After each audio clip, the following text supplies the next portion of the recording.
Reforma Agraria. Reforma agraria adalah penataan kembali struktur penguasaan, pemilikan, penggunaan, dan pemanfaatan tanah yang lebih berkeadilan melalui penataan aset dan penataan akses untuk kemakmuran rakyat.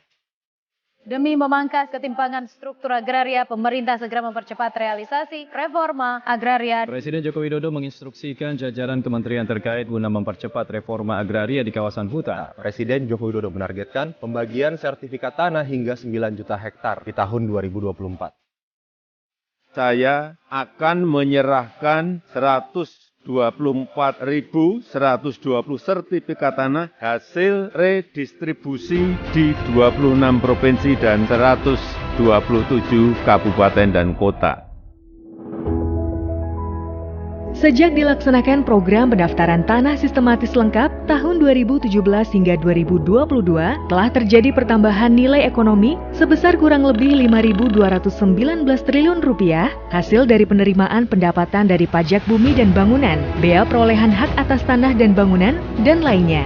Serta terjadi peningkatan pendapatan per kapita dari 22.304 penerima reforma agraria mencapai 20% pada tahun 2022 yang merupakan outcome dari reforma agraria. Selain itu, reforma agraria masuk di dalam RPJMN 2015 hingga 2019 dan dilanjutkan pada RPJMN 2020 hingga 2024. Target legalisasi aset 4.500.000 hektar. Target redistribusi tanah 4.500.000 hektar. Sertifikasi hak milik tanah transmigrasi 140.590,72 hektar. Pendaftaran tanah atau PTSL 9.173.953 hektar. Redistribusi tanah negara 1.365.640,65 hektar. Pelepasan kawasan hutan untuk Tora sudah menjadi areal penggunaan lain 1.665.474 hektar. Pemerintah memberikan penataan akses reforma agraria dengan memberikan akses permodalan, penyediaan infrastruktur, dukungan pasar, pemberian bantuan program pemerintah, pendampingan, dan pelatihan.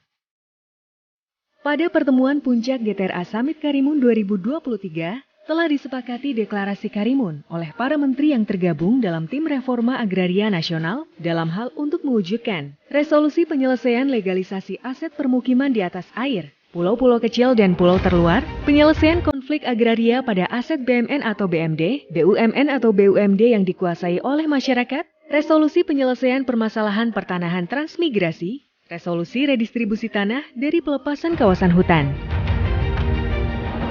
Alhamdulillah saya nyaman berada di dalam rumah saya sendiri. Kalau seandainya nggak ada sertifikat, istilahnya saya berada di rumah tapi was-was, takut diusir sama orang lain karena aturan-aturan mereka. Tanah kami sudah disertifikasi, aduh itu lebih luar biasa lagi karena kami bisa hidup dari situ dan mungkin juga bisa melalui sertifikat ini mereka bisa jamin untuk usaha-usaha lain. Menyongsong Indonesia Emas 2045 melalui pelaksanaan reforma agraria yang inklusif dan kolaboratif.